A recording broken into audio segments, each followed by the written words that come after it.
તો પહેલો જ મુદ્દો કે જ્યાં રાજ્યમાં ચોરીની ઘટનાઓ દિવસે ને દિવસે વધી રહી છે, બંગલો હોય કે મંદિર, તસ્કરો તેમાં પણ હાથ સાફ કરી રહ્યા છે, કોઈને જરા પણ ડર નથી રહ્યો।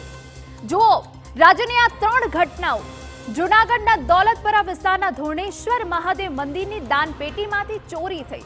અંદાજે 7,000 થી વધુ રોકડની ચોરી થઈ, જેના સીસીટીવી પણ સામે આવ્યા અને પોલીસ ફરિયાદ બાદ તપાસ શરૂ કરી છે।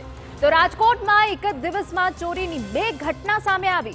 યુનિવર્સિટી પોલીસ સ્ટેશન વિસ્તારમાં એનઆરઆઈ બંગલોઝમાંથી 15 લાખની ચોરી થઈ, જેમાં 2 શખ્સો સીસીટીવીમાં કેદ થયા। તો બીજી ઘટના માધાપર ચોકડીની છે, જ્યાં રત્નમ રોયલ સોસાયટીમાં તસ્કરોના આટાફેરા જોવા મળ્યા। 3 મકાનમાં ચોર ટોળકી ચોરી કર્યાની ઘટના સામે આવી। તો અમદાવાદમાં વૈષ્ણોદેવી મંદિરમાં ચોરીનો નિષ્ફળ પ્રયાસ થયો। સિક્યુરિટી ગાર્ડની સતર્કતાને કારણે ચોરને ભાગવું પડ્યું। પોલીસે સમગ્ર ઘટનાની જાણ કરવામાં આવી। 4 દિવસ પહેલા રાત્રે 1:30 વાગે 2 ચોર મંદિરમાં આવ્યા હતા।